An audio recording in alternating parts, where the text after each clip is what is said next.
Mesdames et messieurs, bonjour et bienvenue à ce Flash Info Mibola News. Un seul titre au programme. Grande crise au sein de l'aviation mibolaise. Suite au crash ce lundi du Boeing C-2 de la compagnie Mibola Airways dû au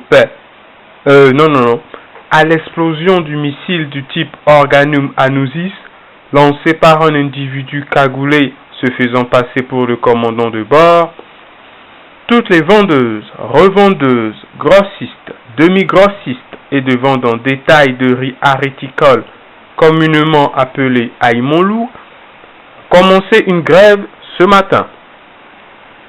En effet, les différentes analyses effectuées sur les échantillons retrouvés sur les boîtes noires de l'appareil ont révélé que c'était bien un plat de riz ariticole pané, encore appelé aïmolu kanzo, à raison de 5 grammes la cuillerée, qu'a ingurgité le pseudo-commandant avant de monter dans l'avion. On a tous en tête cette fameuse chanson, si populaire au Mibola. Kanzo fois kanzo, la moitié de kanzo, si ce n'est pas kanzo, je vais raconter. Bon, enfin.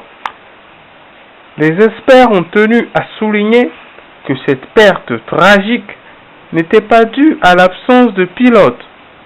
Mibola Airways ayant doté tous ses appareils de la dernière génération de logiciels pilotés les yeux fermés, mais était plutôt la conséquence du gaz hautement toxique dégagé par le dit missile et qui a stoppé net les moteurs en plein vol. Cette situation lance dès lors et déjà une nouvelle polémique sur toutes les lèvres. Faut-il continuer par laisser le syndrome du aïmolu s'incruster jusque dans nos aéroports? Point d'interrogation. C'est bien sûr dans ce cadre que le Saint-Rami, le syndicat des revendeuses ariticoles du Mibola, dans sa conférence tenue hier, a décrété ce qui suit. Article 1er. Aucun plat de riz ariticole ne sera servi à un pilote, copilote ou à aucun autre agent de l'aviation mibolaise dans l'exercice de ses fonctions à compter de ce jour. Article 2. Tous les agents endettés auprès des structures de distribution devront s'acquitter de leurs dettes avant demain. Article 3. Le présent communiqué sera publié dans le journal officiel. Fit à Bokole ce jour de triste vérité. Il faut noter que cette crise jamais rencontrée sur notre territoire a déjà atteint le plus haut sommet de l'État.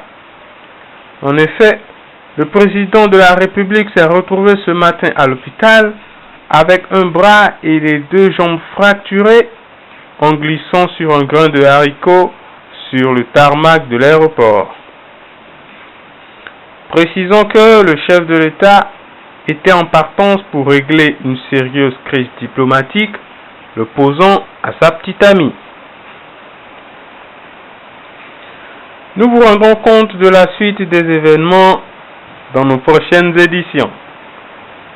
Ainsi prend fin, mesdames et messieurs, l'édition de ce jour.